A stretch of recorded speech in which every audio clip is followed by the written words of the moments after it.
Now, first warning weather with Jim Spencer. Here, another one of those tornadoes that touched down in Oklahoma today. Incredible footage there from the KW-TV helicopter out of Oklahoma City. And there's some of the damage done. And unfortunately, in case you missed it earlier in the broadcast, reports now of 5 fatalities, 3 of them in Tecumseh, Oklahoma, 2 of them in a suburb of Oklahoma City. It was a rare setup today. I've got to show you this. Let's go to the Viper radar here. And this was the radar at 2 o'clock this afternoon. The Storm Prediction Center had said this morning at 5 o'clock in their advisory this was a very dangerous setup today and warned the people of possible large track damaging tornadoes in Oklahoma and in Kansas today. So at 2 o'clock, this is where the thunderstorms began breaking out. You know, our wind today that was so gusty, it paled and compared to the winds up in the Panhandle. There were wind gusts that did damage from Amarillo to Lubbock between 60 and 70 miles per hour. Our wind today also fueling these supercell thunderstorms up in Oklahoma and in Kansas. That was at the surface, providing the fuel. Extremely unstable atmosphere, and aloft a very strong piece of jet stream energy was moving in from the west. Just an ideal setup. Okay, I'm going to zoom in on Oklahoma. Now watch this outbreak of tornadoes.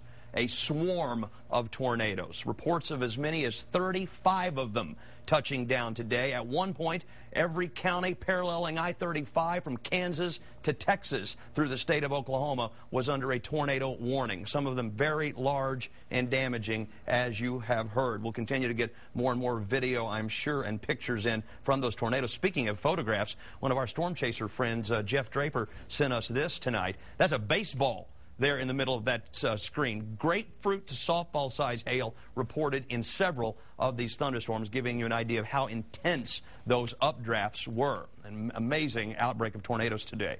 Temperatures right now across central Texas, mid-upper 70s.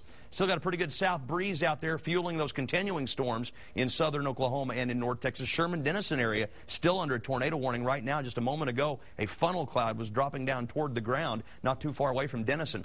There are current temperatures. Winds south 10 to 13 miles per hour. That's all we're getting, though. The wind that's fueling the storms. We're not getting any of the instability. Our atmosphere is too stable right now, even for rain.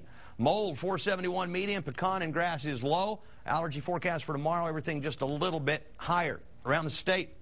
80s and 70s in most areas, a little cooler up there in Oklahoma and in the Texas Panhandle. One more look at this incredible blow-up of many supercell thunderstorms, many of those producing tornadoes. The main energy moving across Kansas and Nebraska. Now, this next storm system behind it, it too is going to lift out pretty far to the north, but it will send a front down in our area late week. Combined with some upper-level energy coming in from the west, that could give us the setup for some rain or some possible thunderstorms beginning on Thursday and really lingering all the way through the weekend. Temperatures tonight, low 70s. High temperatures tomorrow. It's going to get hot between now and then. We're back into the 90s tomorrow and probably much of the rest of the week, looking at low 90s tomorrow. Tonight, clouds filling up the sky with these south winds, 72 the overnight low. Tomorrow, a little more sun than today and a little hotter, up at about 92. About the same weather around here on Wednesday. On Thursday, we start to add in some rain chances. And then on Friday, we're going to take it up to 30% chance and into the weekend. But some indication we may have to raise these probabilities at some point through the rest of the week. And as we head toward the weekend, temperatures moderating a little then. Well, we'll have the latest on this tornado outbreak for you on Austin News Today in the morning beginning at 5 a.m. Weather and traffic together, of course, every 10 minutes.